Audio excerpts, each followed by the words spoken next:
Salutations! I am Dr. Theophrastus Bombastus, natural philosopher and keen observer of the world.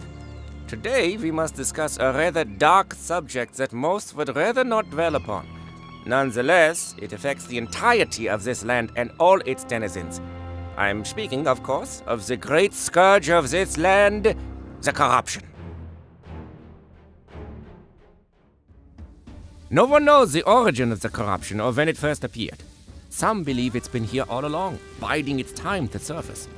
Others say that it spawned from the inherent evil in humanity. I believe, however, that its emergence is linked to the former masters of Aeternum, the beings we call the Ancients.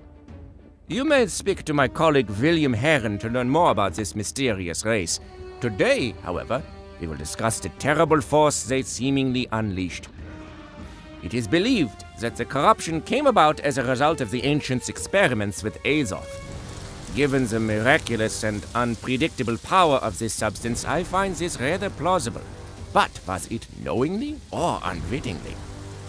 Whatever the case may be, the evidence shows that it was the corruption that destroyed the ancient civilization.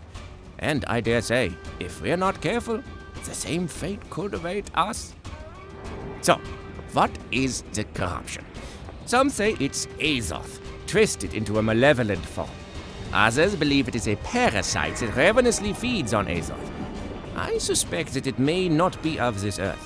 What is certain is that it invades living beings, turning them into the corrupted with the intent on spreading its influence. Over the last century, the corrupted have rallied around a nefarious figure known as the Tempest. Whether this entity originated on the island or was shipwrecked here is not known.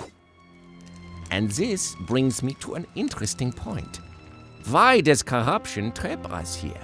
Was it always so? Or could some other force be responsible for the storm wall?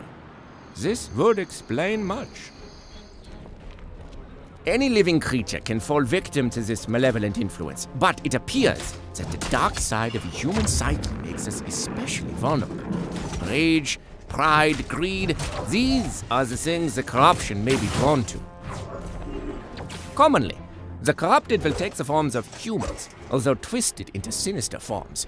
Their only goal appears to be the complete subjugation of Aeternum's inhabitants. One should not hesitate to destroy these creatures, for they have long lost any connections to their humanity. You will know the corrupted by a crimson glow in their eyes and by their scarlet raiments. While savage and brutal, they are cunning warriors, capable of tactical fighting and trickery. Be wary when facing them. Beasts may also become corrupted and help carry out the will of their dark masters. These ferocious creatures have no regard for their own lives and will not hesitate to rip you to pieces. But of all the forms of the corrupted, the most dangerous is their priests. These blasphemous clerics are the leaders of this hellish legion. They use dark magic to bend living beings to their will. If encountered, you must eliminate them as quickly as you can. Finally, I would be remiss not to mention the dangerous sorceress residing in Ebonscale Reach. Empress Zhou Tai Ying holds dominion over this fertile land, and she is steadily transforming it into a bastion for the corrupted. Without question, the Empress is one of the greatest threats we currently face. It is said that she amasses an army and a fleet of ships that are poised to launch a campaign across all of Aeternum. Someone will need to deal with this looming threat sooner rather than later. This will be one of the greatest battles anyone will face on Aeternum, so be sure you are fully prepared before undertaking this treacherous quest. So that, in essence, is the corruption. Its evil must be purged from this world, and it will require great champions to see this grim task done. But if there's one thing I have become quite good at during my time here, it's the ability to spot a great champion. Go forth, intrepid adventurer!